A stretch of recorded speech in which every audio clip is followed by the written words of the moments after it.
teaching responsibilities in any capacity, whether grading papers and assisting a professor, directing an ensemble, rehearsing chamber music, teaching individual or group lessons, or classroom teaching, should be taken very seriously.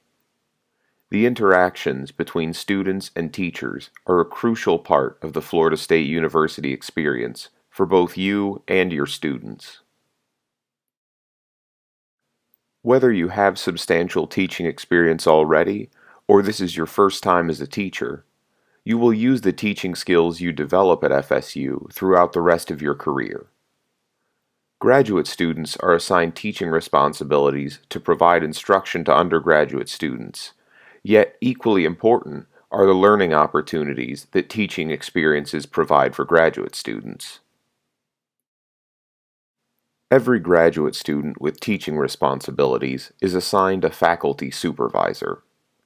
Your faculty supervisor is responsible for overseeing your work as a teacher, mentoring you, and guiding your learning experience as you develop your teaching skills. Your supervisor serves as a resource for you during the entire time you are teaching under his or her supervision. Your interactions with your faculty supervisor and with other graduate students teaching in the same area are important components of the cycle of teaching and learning in the College of Music. You are teaching students, but at the same time, you are a learner who is developing new skills. The type and frequency of interaction you have with your faculty supervisor may differ depending on your area. Some faculty supervisors meet with graduate student teachers they supervise on a regular basis, such as weekly or every 2 weeks. Others provide an intensive teacher preparation experience prior to the start of the term and may meet only occasionally after that. Others may combine mentoring of graduate student teachers into a course or series of courses focused on pedagogy, or into graduate studio classes. Some will combine these strategies to train and mentor teachers working under their supervision. Plan to attend all training sessions, teacher meetings, appointments, or other scheduled supervisory activities as instructed by your faculty supervisor, and respond promptly to communications from him or her. If you are teaching in any capacity, it is crucial that you adequately prepare to teach a given lesson.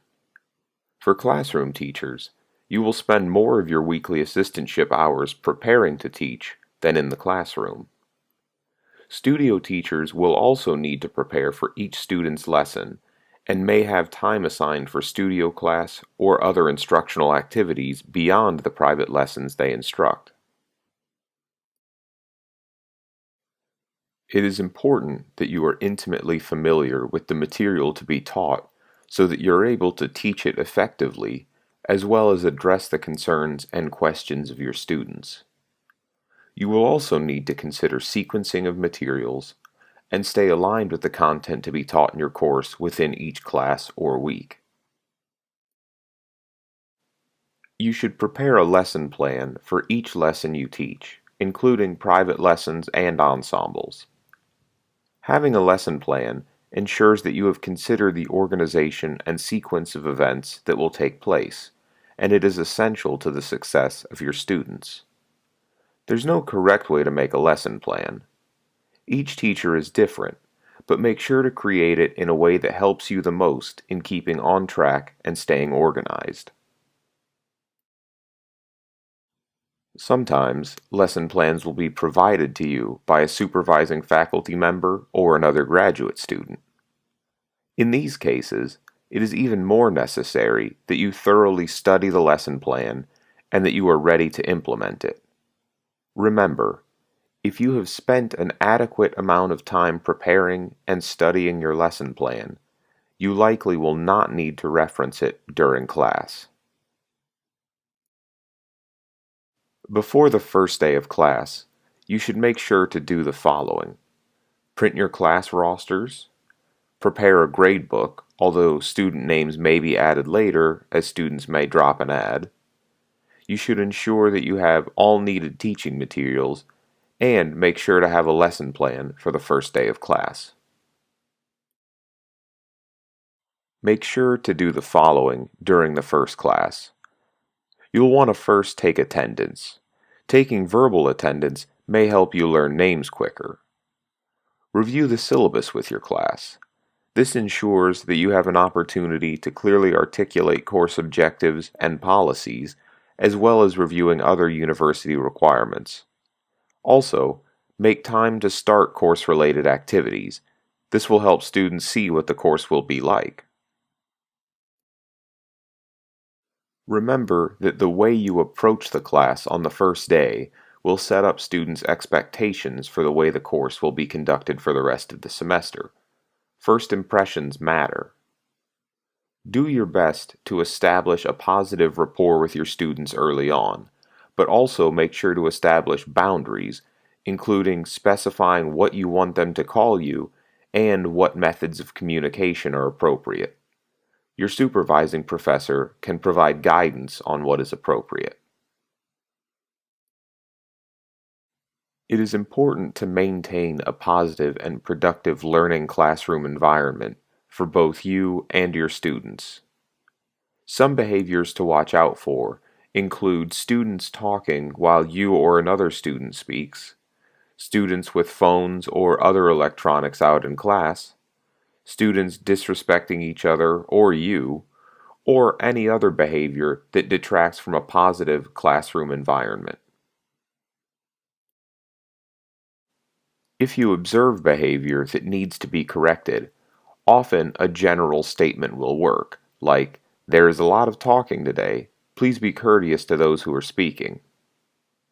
If this does not work, you might choose to make eye contact with the student or students as necessary, or move closer to the students who are talking or being disruptive, if that is possible within the space. Generally, many teachers reserve calling out a student by name as a means of last resort. You may also speak with a student after class to ask him or her to come see you in office hours to discuss the problem. In cases of extreme misbehavior, or if there is a continuing problem, you will want to involve your supervising professor. It's okay to have a friendly rapport with your students, but it's important to maintain a clear student-teacher relationship with each of them. Often, graduate students are only a few years older than undergraduates, and it's very easy to accidentally fall into a difficult situation. Remember, you are first and foremost a teacher. You should dress and behave at all times when interacting with your students in a manner appropriate to the role of teacher. Interactions with students should not cross over into friendship relationships until the teacher-student relationship is completed. This time extends beyond the semester you are teaching an individual student, especially if there's a possibility that you will teach the student again. It's advisable that you refrain from adding students on social media until you are no longer their teacher. At least once during the semester, your supervising faculty member will observe your teaching and provide you with a verbal or written evaluation. Typically, this takes place in the second half of the semester. Your supervising faculty member will also provide a written evaluation at least one time per year that documents your progress as a teacher. This form will be reviewed with you, then is submitted to the College of Music Graduate Office. Faculty evaluation of your teaching is not a test. Instead, it is a great opportunity for an experienced professional to review your work, relate what they saw, outline what aspects of your lesson went well and what can be improved, and give advice on how to improve your teaching. Your faculty supervisor should give you advance notice of his or her visit to your class or studio lesson. If a private lesson will be observed, please let your student know in advance that the lesson will be observed, and that the faculty member is there primarily to observe you. You may wish to request that your supervising faculty member observe your class if you are having difficulty with the class dynamic or with specific problem students. Since faculty regularly observe classes, having one visit will not seem unusual to your students and may help you gain insight into options for solving the problem. Sometimes, simply having a faculty member sit in on the class will resolve the problem by shifting the class dynamic. You may also request that one or more faculty members other than your supervising faculty member observe your class because they will be writing teaching recommendations for you when you apply for jobs. Sometimes your supervising professor will suggest that. If he or she doesn't, ask if this extra observation will be okay. Faculty who will write letters of recommendation for you can provide a better assessment of your teaching if they have observed you in action. Remember that effective teaching is a skill, and like other skills, it improves with time and practice. Here are some tips to help you throughout your time at FSU. Seek the advice of your supervising faculty member. Take detailed notes on your lesson plan after each class and note what went well or could be improved. Record videos of yourself teaching and critique them, and you may borrow video equipment from the Allen Music Library to do this, or use your area's camera. When possible, observe other teachers in the College of Music, both inside and outside of your primary area. Pay attention to the teaching methods employed in classes or lessons where you are a student, and make notes regarding how experienced teachers handle specific topics or situations. If you wish to observe other teachers, faculty, or other graduate students, ask in advance if it's okay to sit in on one of their classes or lessons. This concludes the video on preparing to teach in the College of Music.